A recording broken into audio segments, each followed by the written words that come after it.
硬汉，超乎我的想象。3个月了，我第一次从你的眼神里看出了乞求。告诉我，愿意加入我们吗？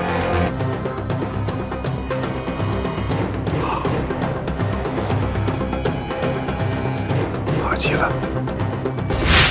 有人找我，走私 VX2进大陆。谁跟你谈？一个代号叫天狼的家伙。天狼，就是这个人。他曾经是中国军人，代号天狼，陈应天，是特种部队的军官。怎么会是这样？你告诉我，他为什么会变成今天这样？我他妈也想问。你现在最重要的就是要配合警方，你要把自己所有知道的东西都告诉警方，直到把天狼抓捕归案为止。大陆军警已经启动了反恐预案，严防 VX2 入境。那我们怎么把 VX2 运进去？这你不用操心了，我自有办法。是。你相信吗？我总感觉他不是个坏人。相信，但是谁能告诉我们最正确的答案？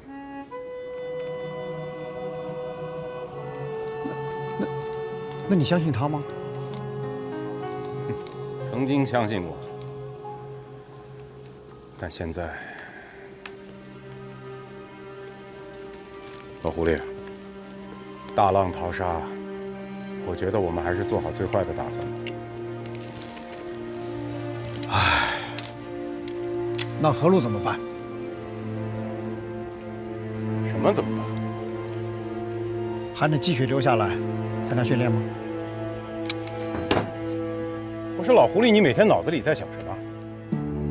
他可是我们俩最看重的队长人选之一。牵涉到天狼了，你觉得合适吗？现在？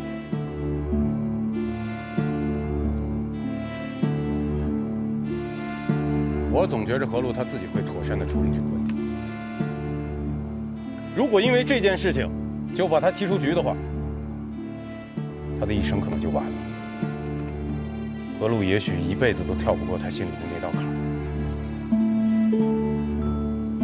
况且，天狼是我们两个训练出来的，其实我们自己也是有责任的。如果我们都不能相信何路，谁还能相信他？啊？其他人还会相信他吗？他到了其他部队，其他部队的人更不会信任他，到时候他的前途就彻底完了，你知道吗？你说的对。记住，如果他叛逃了，他就是我们的敌人，是国家的敌人。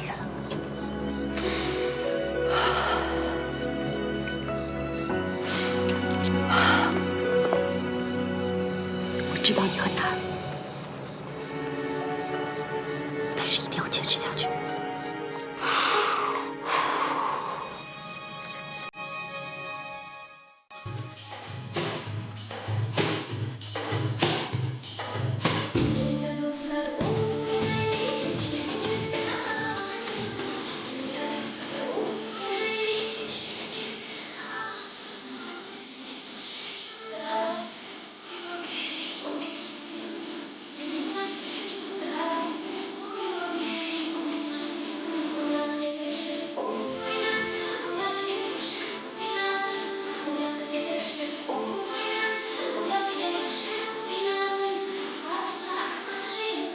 停！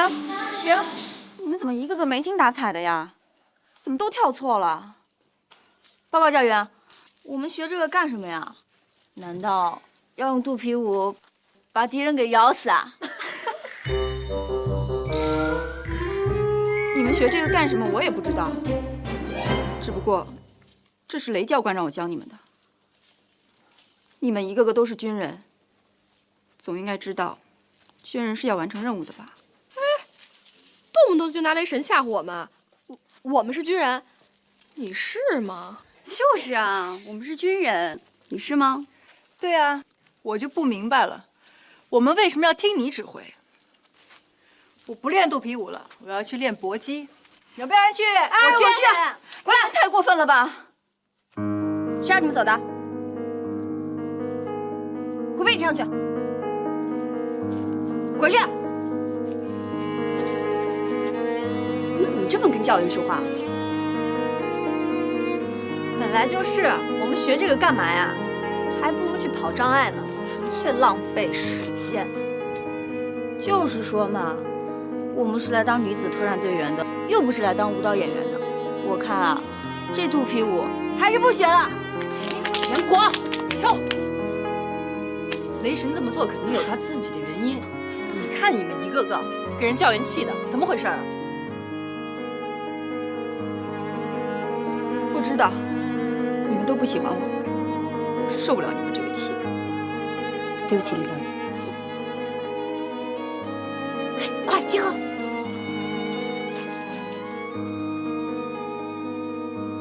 雷教官，李小姐，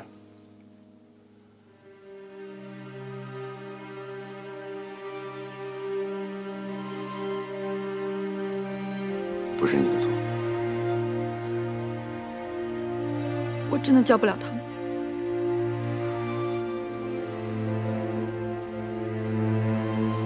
要不然你先休息一下。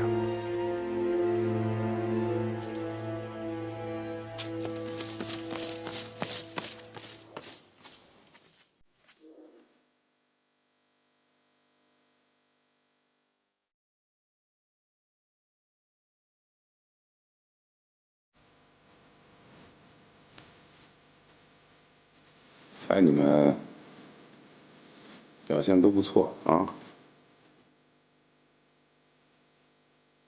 你是不是一直在说，哎呀，我们练肚皮舞干什么？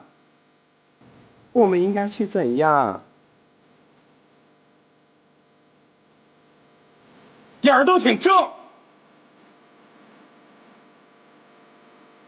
好教吗？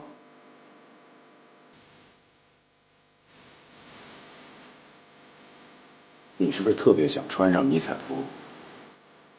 我要去搏击，要训练。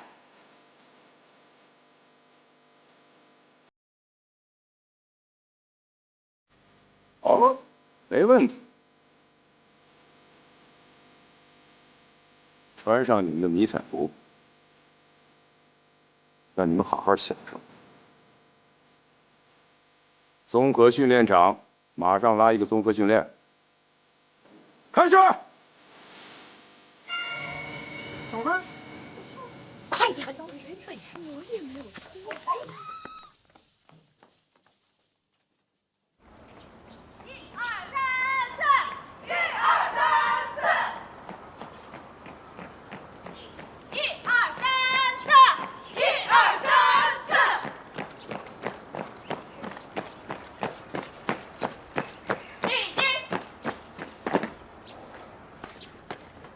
小右转，小左看齐，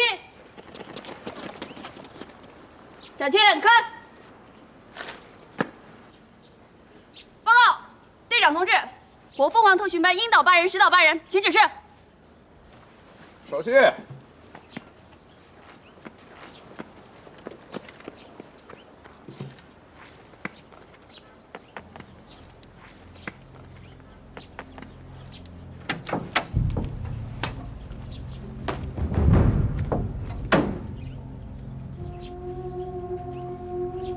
今天我要给你们一个任务，这个任务就是去抓捕一名恐怖组织的头目。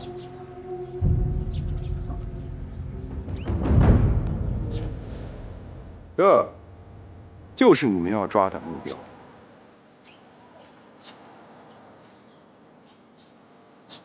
你们现在都很了不起，我就不给你们作战计划了。你们自己进去，啊，把他成功抓出来，就算是任务的成功。如果你们任务成功了，就算是你们特战队员的资格选拔成功。这么简单，不就是个 CQB 吗？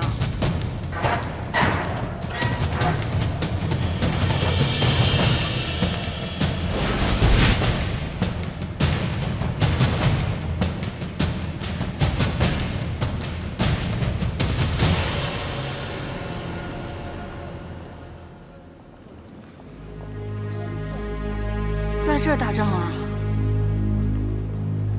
你们不是都觉得自己很了不起吗？所以我启动了1级演习预案。参加这次演习的都是咱们基地的家属以及孩子们。保密措施，你们大可不必担心。他们保密的这根弦比你们要绷得紧。你是让我们进这里边抓人啊？没错，到大街上抓人。可这怎么抓人啊？这怎么抓人啊？进去抓人，你们不都是想当特种兵吗？啊！现在就进去，搜索、抓捕、撤离。记住，只给你们30分钟时间啊！就30分钟。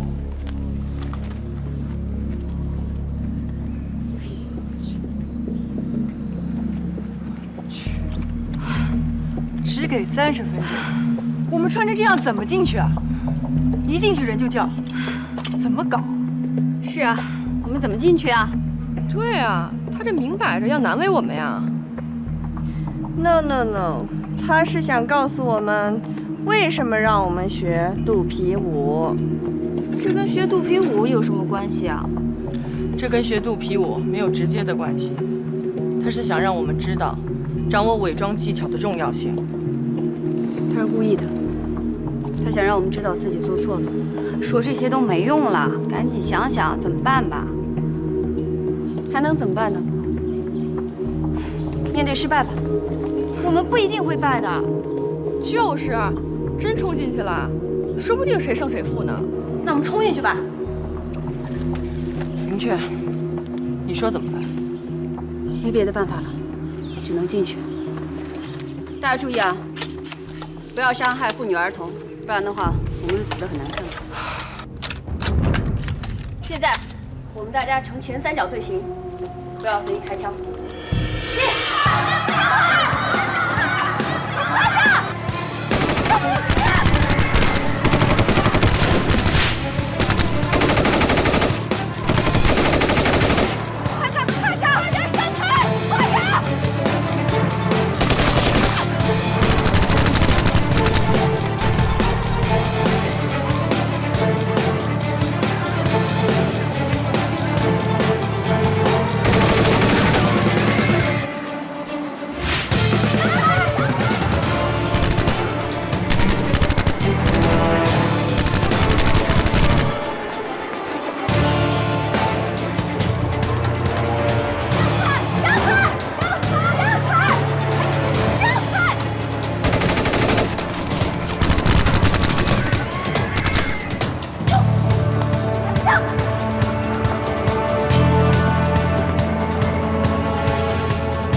样跟我打？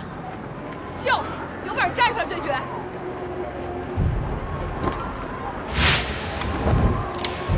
这就是特种作战，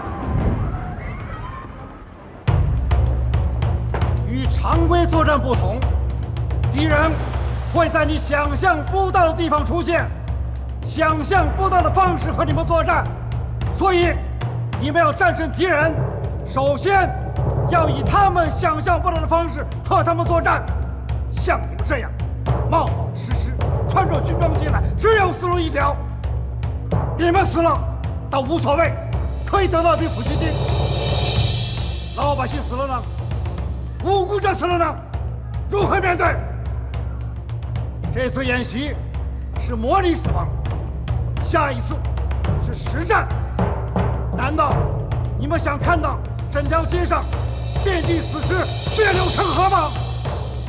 我现在不想弄你们难看，也不想在大庭广众之下丢你们的丑。抓紧时间，滚回去！快！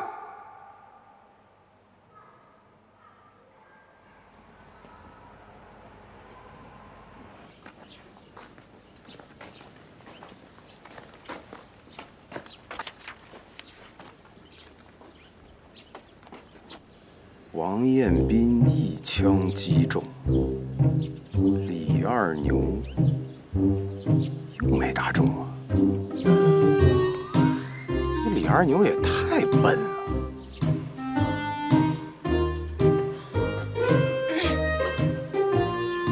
哎呀！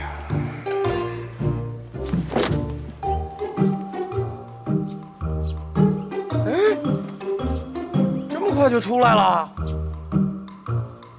任务都完成了。哎呀，你们可太棒了！啊？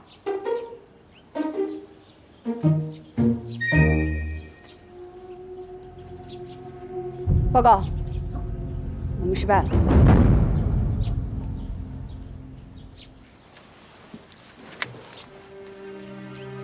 不是我们，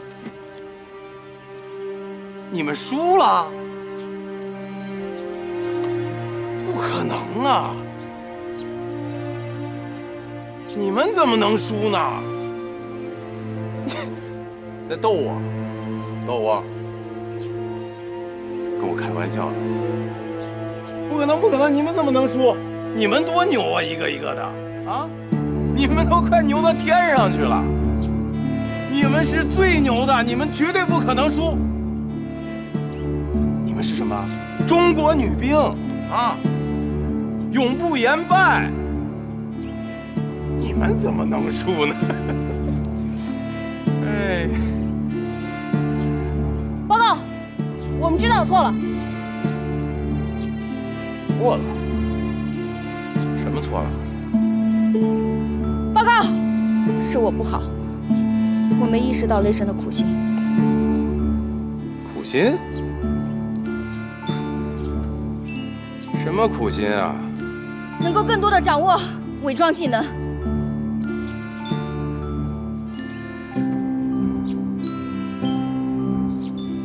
你还是挺聪明的。你看看你们刚才为什么那么蠢呢？你们现在牛到已经敢把教员赶跑了。我们花那么长的时间就用在这个上面练这个，是为了让你们去当文艺兵吗？我们为什么要把这个时间花在这上面？我想让你们活下去，活下去，懂吗？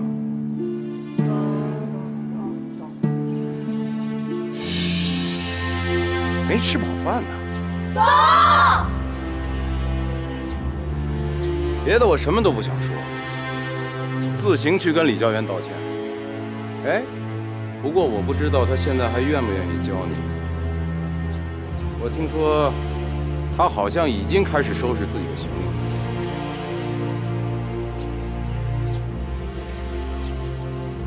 还愣着干什么呀？解散！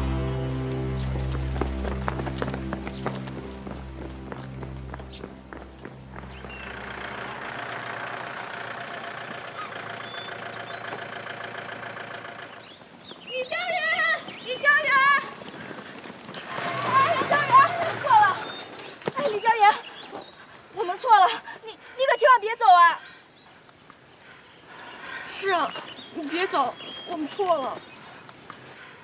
李教员，对不起了。李教员，都是我们不好，你别走了，我们要向你学的还多着呢。李教员，我们知道错了，千万别走啊！李教员，希望你能原谅我们。李教员，你看，我们大家都不希望你走，你还是留下来吧，我们保证好好学。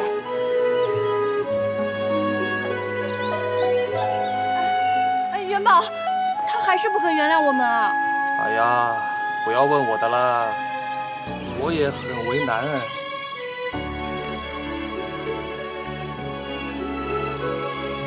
李教员，可能你还是不愿意原谅我们。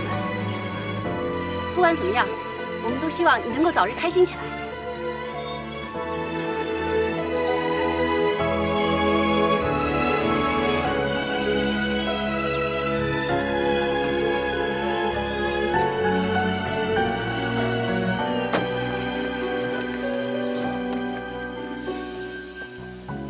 你们不知道，我从小就有一个愿望，想当兵。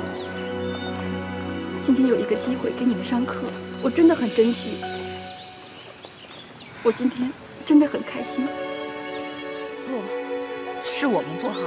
不，你们都很好，你们很好，是我教的不好。我很感谢你们今天能来挽留我。李教员，你不会走了吧？不会，我不会走。谢谢你们，谢谢你们喜欢我。李教员，虽然你不是女兵，但你是我们中的一员，因为我们是中国女兵，永不言败。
的辛苦是完全分开。来，过去，过去。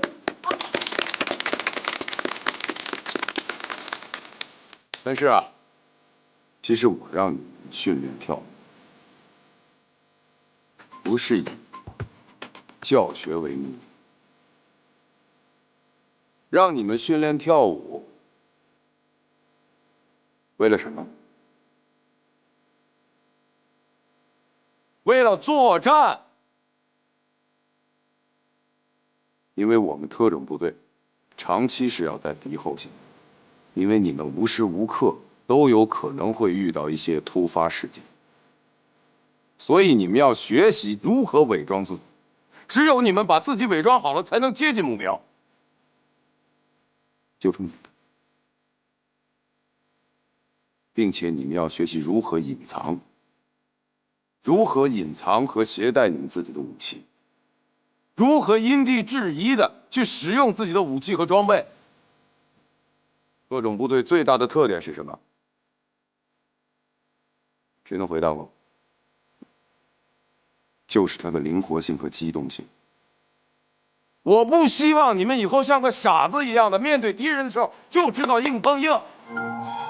我对大家今天的表现很满意，谢谢。应该谢谢大家。你太谦虚了。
军营和我上的路怎么一样？空空的城墙一笑，哭了的泪滴了独笑，笑了就没人担当。不畏惧上天，才能享受雷鸣；不畏惧高海，才能冲上云霄；不畏惧上天，才能享受雷鸣；不畏惧烈焰，才能与我从容。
我去，好漂亮啊！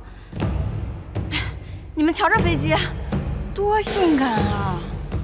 啊，性感，这么威武霸气，哪能用性感这个词儿啊？你们看这小蛮腰，当然性感了。哇塞，太棒了！要是可以让我学飞行就好了。做梦吧，5只10飞机，飞行员那么好当的？我这么聪明，肯定一学就会。至于头脑简单、四肢发达的人，就难讲了。闭嘴，别吵了。让我们来这儿，肯定不光是看飞机的。你们现在所看见的，是中国陆军最先进的武器装备，是科技和勇气的完美结晶。诸位想学吗？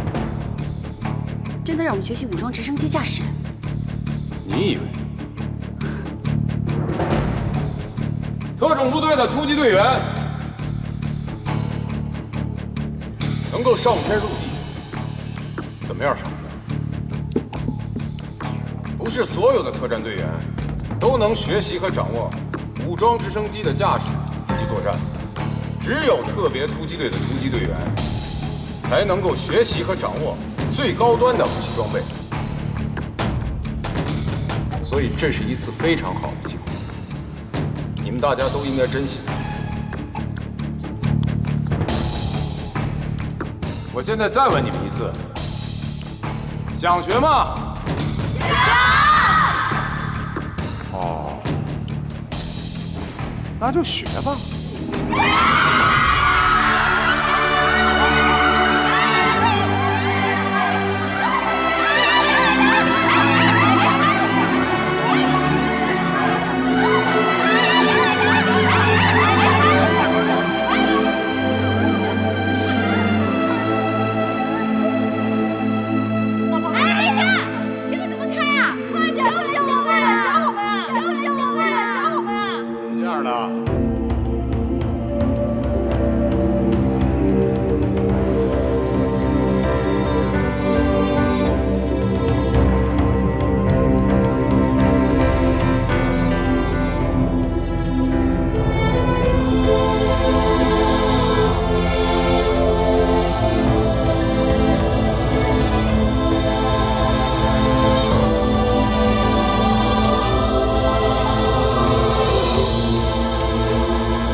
因为军旗，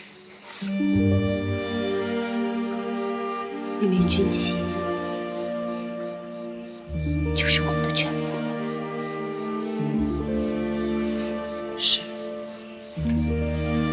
它是我们的全部。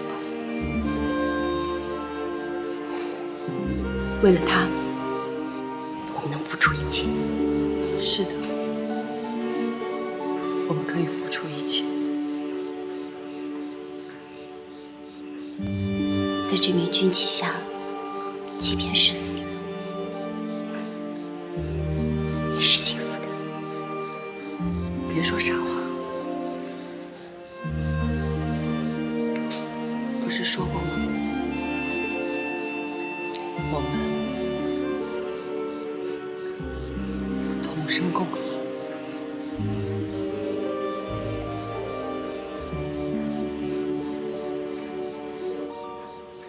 同生共死。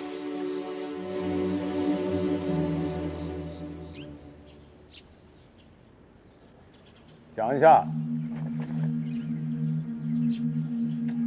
通过这么长时间的集训，我没想到还剩下这么多人。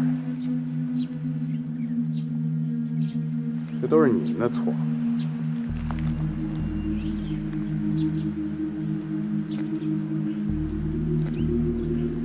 不用得意的太早。我就是为了弥补这个错误，所以才特地请来了红箭旅参谋长。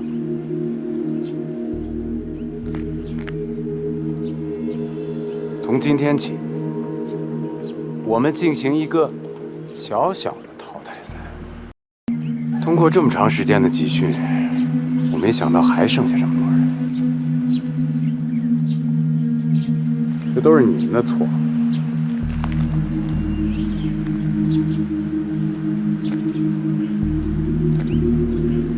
不用得意的太早。我就是为了弥补这个错误，所以才特地请来了红箭旅参谋长。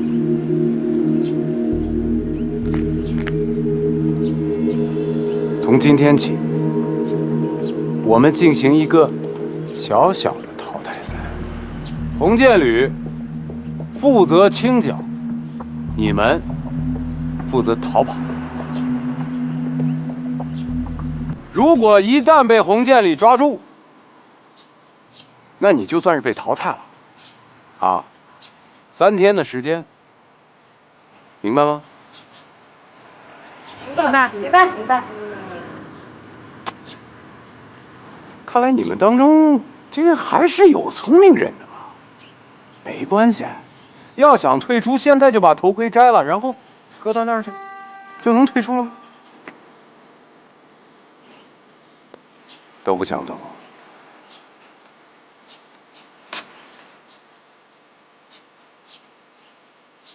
哎呀，那好吧，参谋长，那就麻烦您先简单的介绍一下这次演习的情况吧。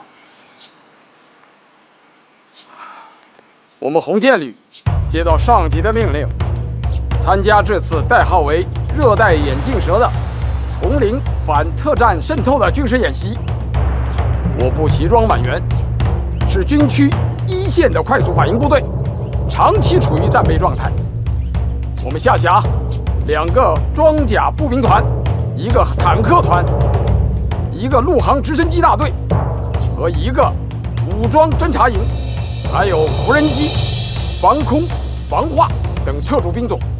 遵照上级的部署，我们这次是全员参加演习。这次演习陆空一体，多种手段，在方圆200公里的范围内建立起一个铁壁铜墙般的军事防线。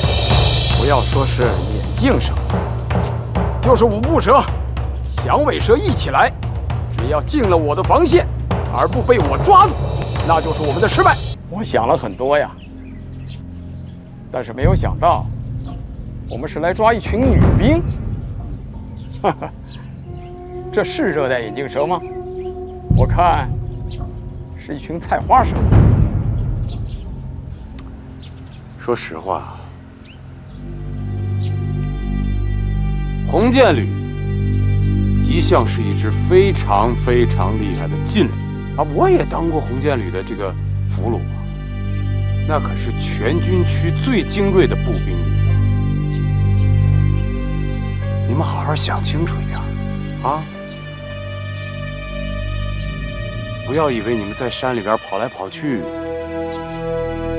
就没人能逮得到你们。你们是逃不出他们的手心的，被抓住到时候很恐怖的。就听我一句劝吧，啊，趁早放弃吧，好不好？沉默是完全没用的。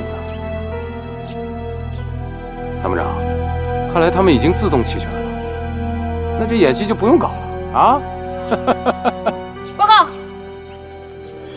讲，参谋长同志，我们是真正的热带眼镜蛇，来无影去无踪，你休想抓住我们半点痕迹。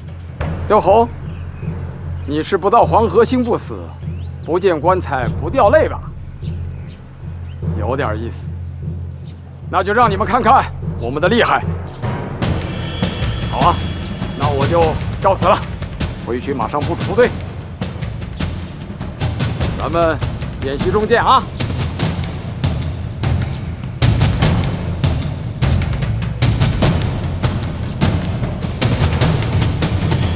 好吧，既然如此，你们也只能认命了。1小时之后，直升机会等着你们。报告。聂海林的脚伤还没有痊愈，是否可以申请留下？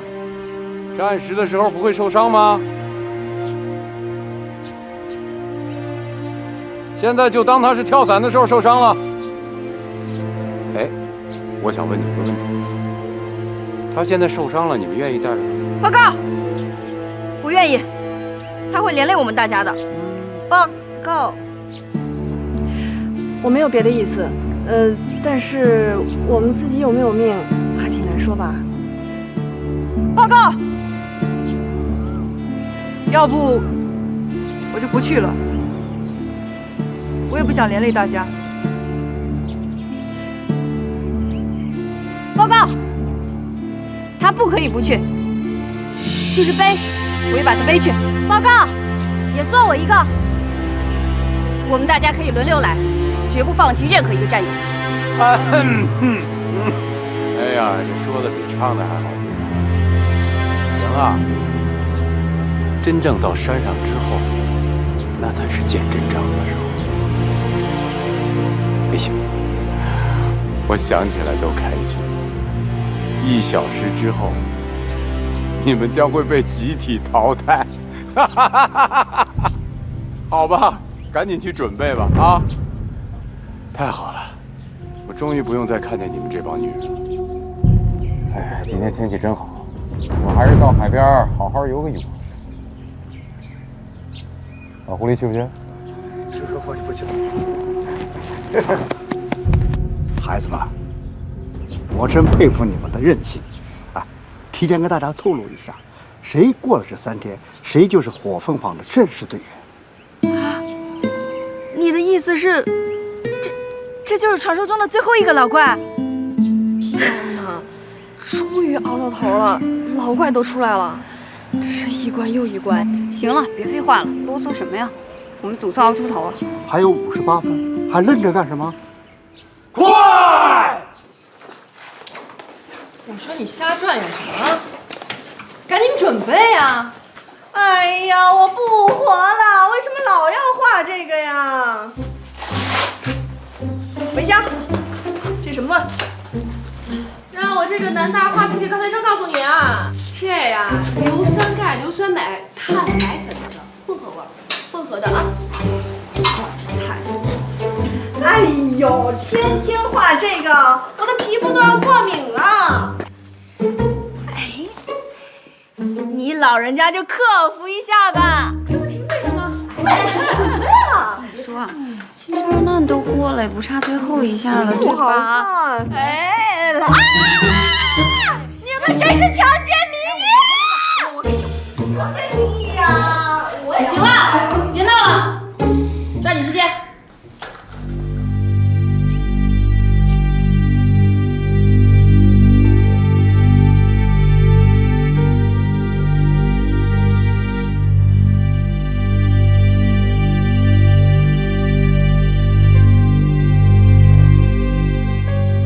半个小时啊！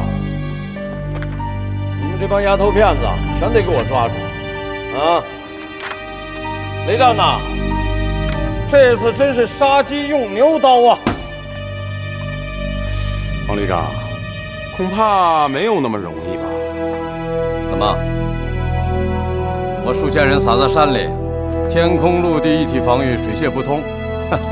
就你这丫头片子，还能冲出我的铜墙铁壁？他们比你训练男兵还厉害。你这话说的有道理。从传统意义上来说，他们肯定没有我训练的男兵厉害。那不就结了吗？我说的是传统意义上的。从女性独有的特点来说，他们会有特有的杀伤力。他们会用自己的思维出其不意来应对战争。毕竟你和我都没有过这样的经验。女性的思维的确和我们是不一样的。什么意思啊？我是说，他们会有很多的出其不意，会用很多的方法来对付这次危机。啊，我明白了。你的意思是说，他们会打破惯性思维，兵出奇招？我是这个意思。他们兵出奇招也没用啊。我们红箭旅齐装满员，数千人的作战部队，啊，太空有卫星，天空有侦察，地面有布控，所有的高科技手段是严阵以待啊！难道他们还能闹出什么幺蛾子？王旅长，他们可是我训练出来的兵，你都被我抓过，他们还能逃出我手心？方旅长说的对，那就让我们等待演习的开始吧。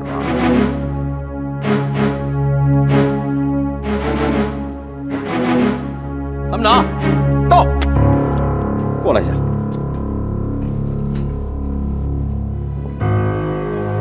传我的命令，各部绝不能掉以轻心。这次演习啊，就实战。刚才雷战提醒我们了，他训练的可都是女武神小队，个个都是女超人呐！啊，全部抓住，一个不放掉，明白吗？明白。你好。告诉部队，抓住一个女超人，全连放假3天，把这帮小兔崽进行全部调动起来，速战速决。我们没时间在这些女兵身上浪费时间呢，我们还有别的工作要做呢。是，我马上去安排。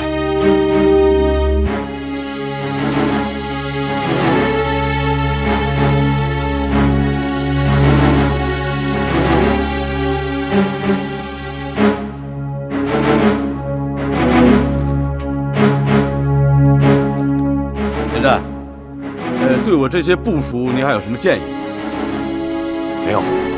没有任何的建议，我该说的都说了。好，下面就是我的步兵表演时间了。哎，对了，抓了你的人，你可别心疼啊！谁抓着谁还不一定呢。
们抓捕或者击毙红箭旅的旅长。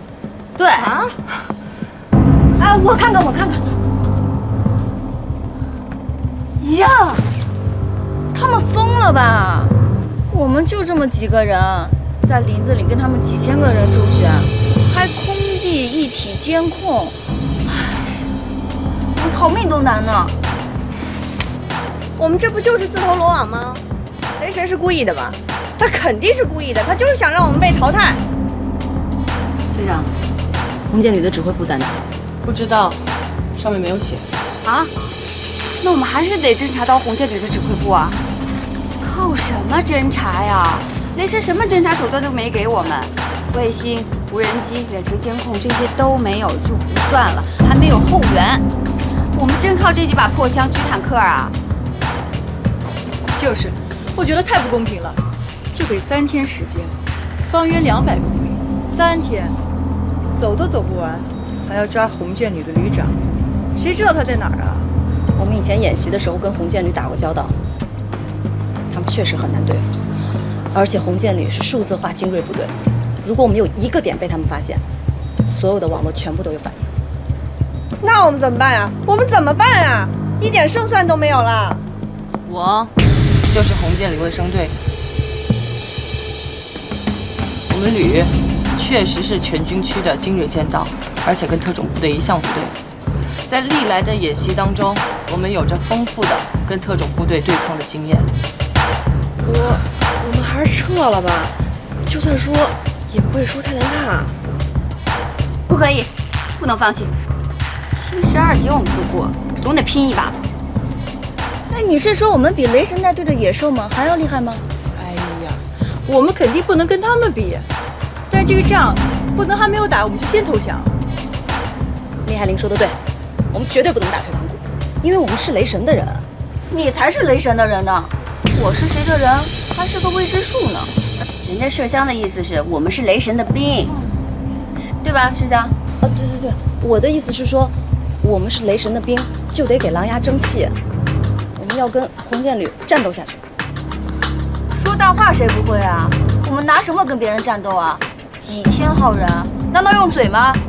拿嘴把他们的直升机、坦克、无人机干掉啊？跟他们拼了，懂吗？我就不信我们换不回他们一个连。你这个是个蠢主意，就算我们换了他们一个连，这对我们的演习结果有什么帮助？最后我们还是得滚蛋。那聪明人，你说怎么办？这也不行，那也不行，难不成我们排着队踢着正步找他们自首啊？我觉得可以。没有信心的、想退出的，现在就可以走。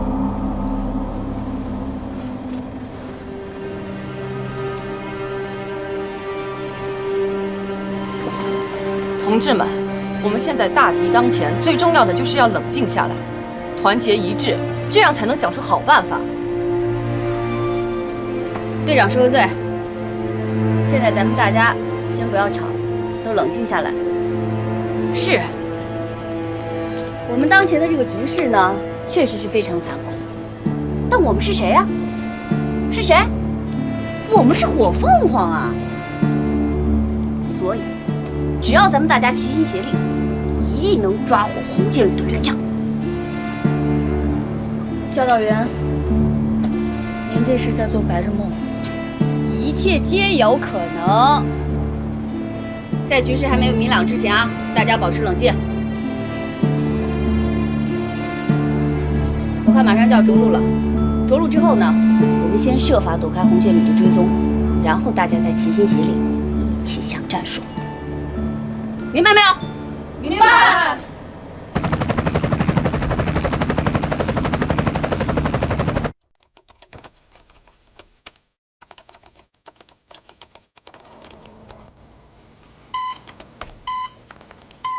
报告，发现火凤凰的直升机正在往2栋4两地区前进，预计降落在2栋4栋地区，那儿有块空场。命令附近部队包围2栋4栋地区，让5针连前进到空场隐蔽起来。等到直升机一降落，就包围拿火，武装直升机2架，负责空中警戒。是。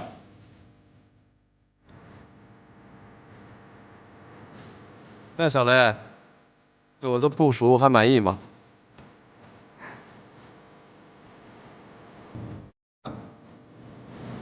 我不管他们有什么不一样的思维，在我这儿，只有一个结果：直升机落地之时，就是他们落网之日。这场秀啊，该结束了。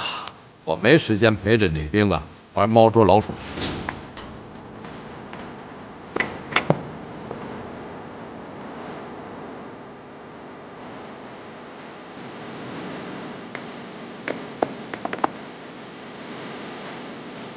听着，你们已经被红箭旅包围，立即下来投降！大灰狼居然在空降场等我们，战争没有规则可言，里面人听着，给你们10秒钟的时间，立即下来投降，否则我们将采取强攻，你们还是会被歼灭的。上！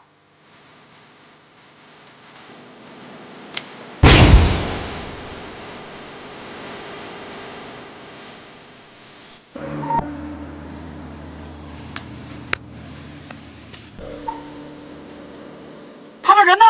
这颗手雷已经引爆了直升机，我们都挂了。等人之间不能互相说话吧？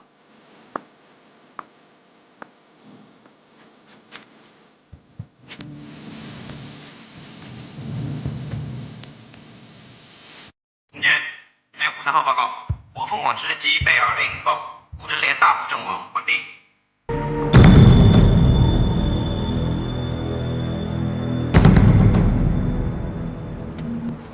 他们去哪儿了？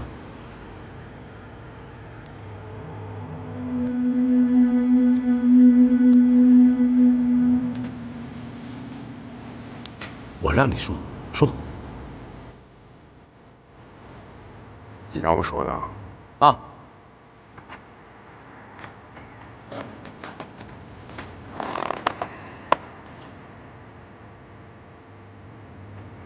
我也不知道，我真的不知道。从演习一开始的时候，我就跟他们失去联系了，这是演习的规矩。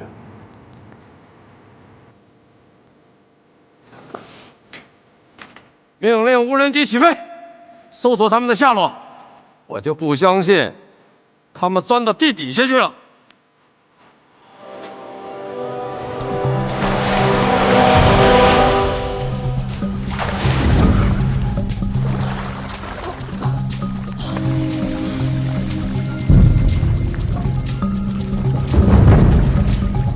加把劲，就快到阿斯盖了。我们不能到着陆点再下直升飞机。啊？为什么呀？云雀说的对，我们必须提前下去。现成的飞机不坐，你们傻呀？笨猪啊你！红箭旅早就做好准备，在着陆点等着我们了。那个演习也是有规则的呀，我们不是要到了空降场才开始吗？战争毫无规则可言。如果到了着陆点被红箭旅给包围了，我们将毫无反抗之力啊！明白？哎，我们在哪儿下？我们不管在哪儿下，他们的雷达都会发现我们的直升机。不对呀，他说的对呀，他们人很多，他们有很多人，我们走到哪里都会被他们的部队包围的。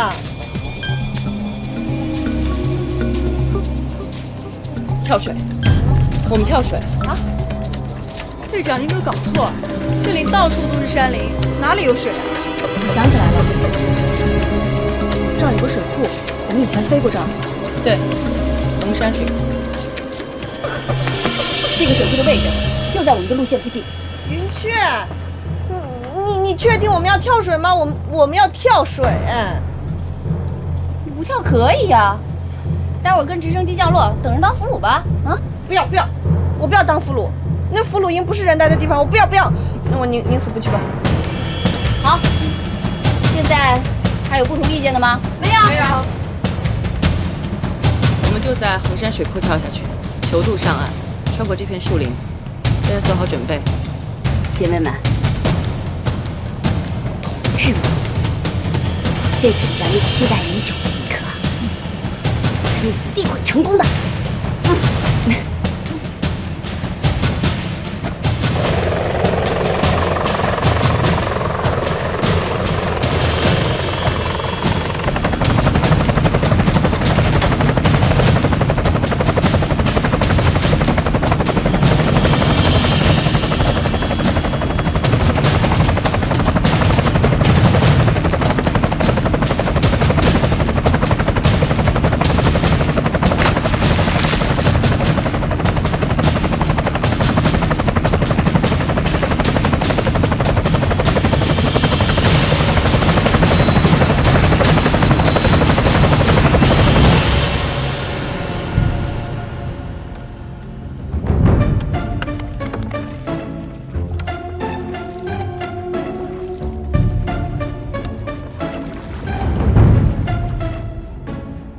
现在有消息没有？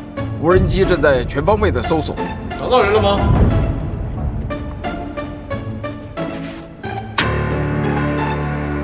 这刚拉开架势，就把人给搞丢了，啊？丢人！丢人呐！红箭旅是真丢人！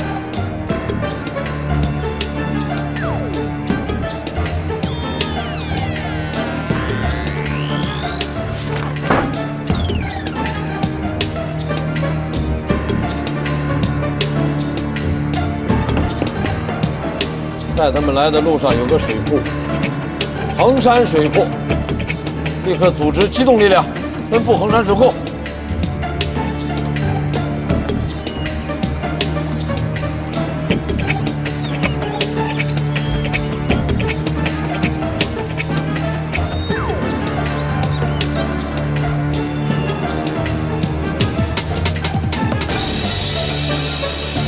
红箭，目前尚未发现女兵。我们正在尽全力排查整个水域。你会想尽一切办法找到他们。明白，我一定尽全力的搜索。参谋长，无人机现在有没有什么情况？别说无人机，有人驾驶的武职也没有发现任何情况。那就再派2个连下水，务必加大排查力度。是。他们能跑到哪去呢？根据各部报告的情况来看，没有发现女兵小队的下落。没有发现？是的，整个衡山水库和周边的山地都被我们地宫包围了，水泄不通，已经排查了3次，可以用过筛子来形容。没道理。那他们能去哪儿呢？啊，就是溺水了，那么多人，尸体总该找到吧？他们是不是已经离开了衡山水库地区？我们反应够快，就算他们求助上岸，他能快过我们的汽车、直升机呀？看来只有一种可能啊，就是被附近的老百姓藏起来。我马上负责排查附近的村庄。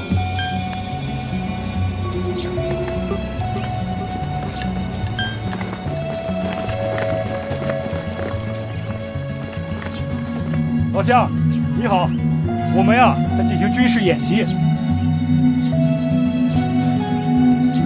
老乡，我说我们呀在进行军事演习。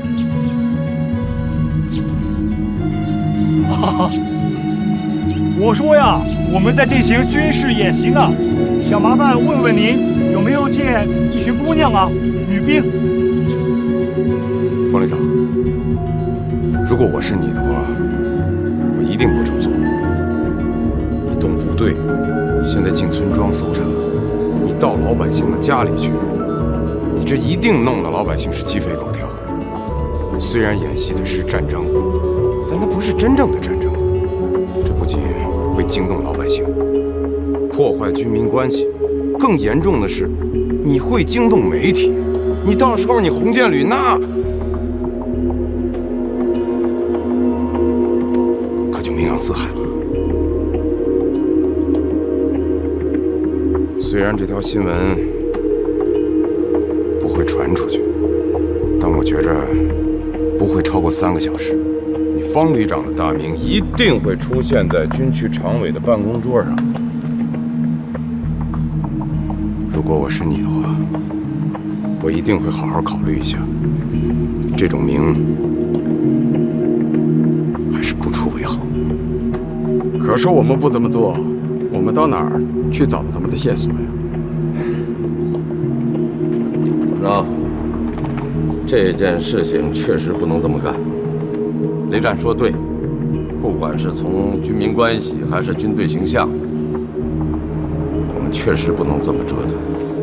退1万步说，这只是一次军事演习，就算失败了，也是军事演习嘛，不能因小失大。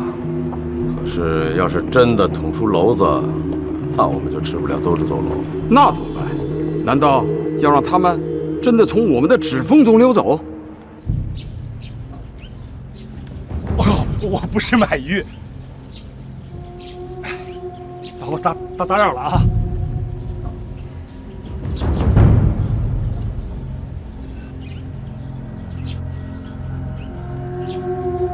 你说，这也奇怪了啊，这地儿也没法藏人呐。连长，咱们进去搜搜。你疯了！连长，我觉得你妹肯定有情况。闭嘴！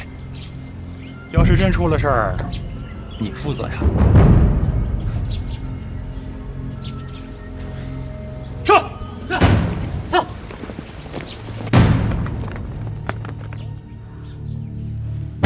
走了。警报解除。哎呀，他妈吓死我了！跟鬼子进村了差不多，都化成这个鬼样子了，没人把你当花姑娘仙的。他们不会走的，这里是老乡的地方，他们不敢进来，但是肯定会留潜伏哨，等着我们出去。我就不明白了，他们怎么会知道我们在这儿？他们不知道，只是猜测。红箭旅好几千号人，不在乎留个潜伏哨，只要我们一出去，他们就报告全旅，然后我们就被包围了，然后就死翘翘了。天果，别争，还没到吃的时候呢。都折腾半天了，肚子都饿了。再说，咱们总不能当饿死鬼吧？你少说丧气话。可是我们也不能在这儿等死啊。那还有什么办法呀？天，一直在我们头上盘旋呢。这也不行，那也不行，难道我们要冲出去跟他们硬拼啊？怎么拼？你拼得过武职和坦克吗？大家都别着急，总归会有办法的。别紧张，自己人。我说你们这些女娃子呀，真够玩命的。你们知道那个水库的水它有多深呐？万一有个闪失，想救你们，哼，都救不了。大爷，谢谢你刚才救了我们，但是我们还是必须要继续参加演习。什么？你们要走？你们根本出不去呀！这村里村外都是部队上的人呐。哎，要不这么着吧，咱们在这儿藏个3天，怎么着，出去也算个平局吧，对吗？哎，我同意。要真没吃的，我就化妆成老大爷的孙女，出去给姐们找食。他们要是真的在老百姓家住上3天，我们的演习不就全输了？放心吧，他们不会躲3天的。啊，雷战肯定给他们下任务。雷战，跟我说说你给他们是什么任务？战术行动。战谁手？你的啊？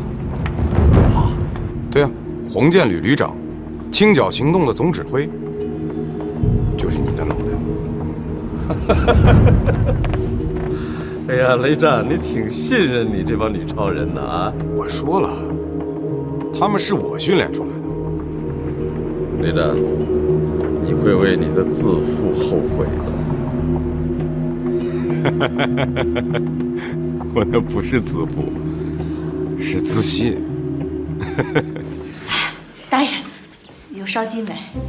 丫头，跟你说，我这儿要吃鱼有的是，烧鸡没门儿。本姑娘真没口福。开心果果，现在是战争时期，就不要那么挑了，好不啦？那鱼就鱼吧，多放点辣子。你有钱吗？还想吃白食啊？哦，3大纪律，8项注意。教导员，要不你给大爷打一借条？还行啊，还命令上教导员了。我不同意，这么藏着等同于逃兵。逃什么逃兵啊？稍微说的美化一点好不好？我们这是跟敌人打游击。就是嘛，毛主席的战术，敌进我退嘛。队长，你说呢？开心果说的对。毛主席16字方针后2句：敌驻我扰，敌疲我打。我们不能在这儿待着，时间到了，完不成任务，还是要被淘汰的。我同意队长的意见。红箭旅的人之所以现在还不进来，是因为他们还不确定我们是不是在这儿。一旦他们确定我们在这儿，他们肯定会进来。我也同意。我们必须想办法先离开这儿，才能摆脱蓝军的追捕。我们现在还有什么办法呀？这外面都是他们的人。